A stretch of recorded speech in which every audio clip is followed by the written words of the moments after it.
Shout out to all the VIP members watching this full interview on day one. If you're not a VIP and you waited a full year to watch, hit the join button right next to the subscribe button and become a member for just $2.99 a month. And if you haven't subscribed, you already know what to do. Enjoy the interview.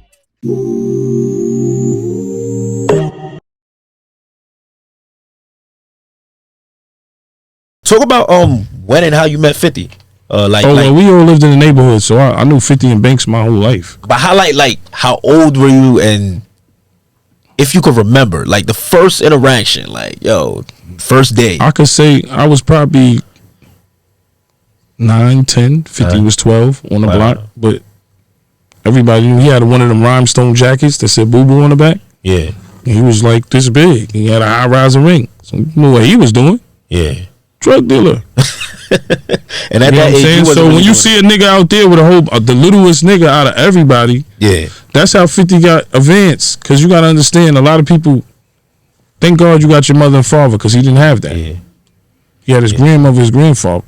Yeah, so he was out at 12 years old, but he was the littlest nigga on the block, jewelry on, so everybody knew him. Damn, this nigga.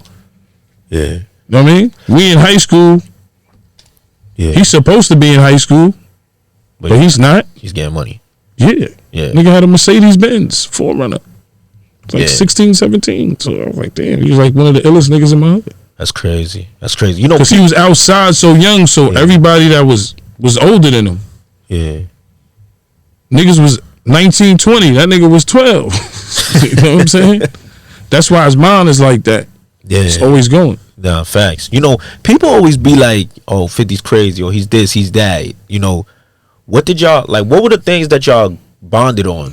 Like, I just think people are damaged, man. Yeah. No, there's a lot of damage. Yeah. There's a lot of damage. You live in Tilden. You done seen a lot of your niggas might be damaged. I ain't lived there. I just, you know what I'm saying? Your family, whatever. You got people there, whatever it is, wherever hood, anywhere in America. Yeah.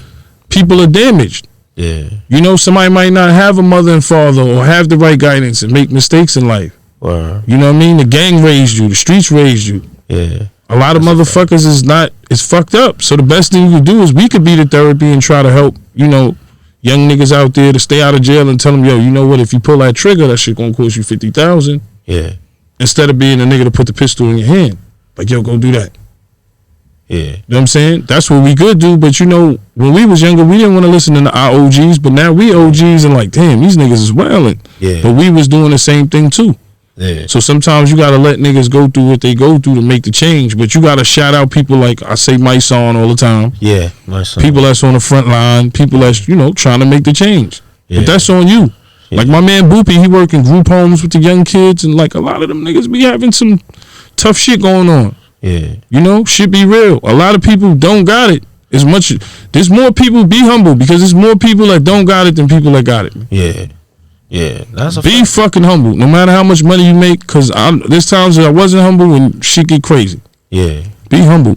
Yeah, you know what's like a interesting story you remember of 50 back in the days when y'all was young? Something like you never told on no platform. There's so many stories, man. Yeah, I remember one time he got chased by like a whole precinct because they thought he killed 2 girls in Bricktown. He had the same bike as a killer, but he got away. But that shit was crazy. Helicopters, fucking cars. They had dogs running through the hood. But he didn't do that. He just had the same motorcycle as the suspect. But that shit was crazy. Hell yeah. Helicopters. How old were y'all at that time? I don't even remember what year it was, but it was crazy. I just remember being on my man Fat Shot block and niggas had dogs running through backyards. Like that's my first time seeing him like chase somebody, like you know, some fugitive type shit. Yeah, and you say he got away? Yeah, he got away.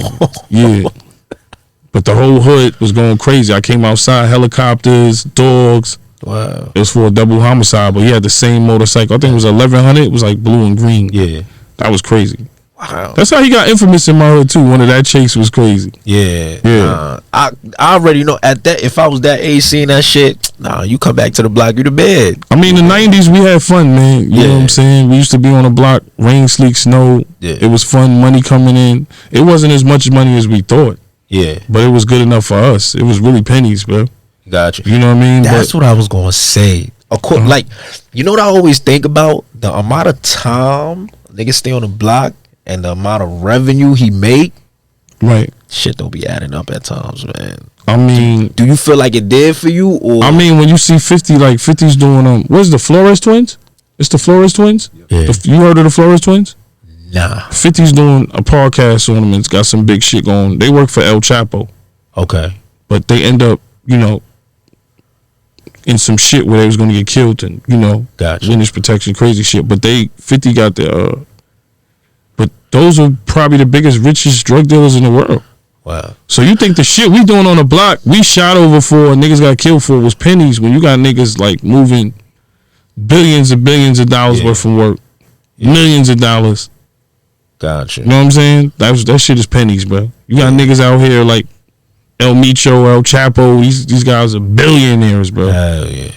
And not to glorify it, but it's just the truth. Like, so what we was doing was fucking nothing compared to what was being done. Yeah. Right. When you hear shit like what they talking about, like, you know, motherfuckers got kidnapped 3 times and motherfuckers let them go. Once they tell them, they told motherfuckers like, yo, we are part of the biggest organization, the Sinaloa cartel. Sinaloa, right? Yeah. Sinaloa cartel. Yeah. If you kill us, the money that we owe them is going to be on you. Motherfuckers untied them motherfuckers, man. Let them go. Because we ain't trying to have a cartel on our ass. Yeah. But when you hear the story, you can check it out. It's on Apple and all podcasts. Yeah, no, I'm gonna check it out. The Flores Brothers. It's amazing story. I think it's going to be as big as BMF. Got you. Love that show, by the way. Yeah, BMF coming soon. I can't wait. Shout out to Little Meat, Southwest T, and all everybody over there. La, everybody. Yeah, no, facts. Back at that time, you know, when you're on the block, like, you're young. Right. And that like you're going through grown man situations. You making business. I always say, like, when I see certain successful drug dealers, I always be like, that's to me, that's an entrepreneur. That's a potential entrepreneur. So you're making entrepreneurship decisions. You're making sure your inventory is good, right? But you're also dealing with the cons that comes with it. Right. What was like some of the worst things you experienced at that time? Like direct sales. Like I quit one direct sale I beat, and then I beat that because I didn't have no marked money on me, and I don't think I actually made the sale.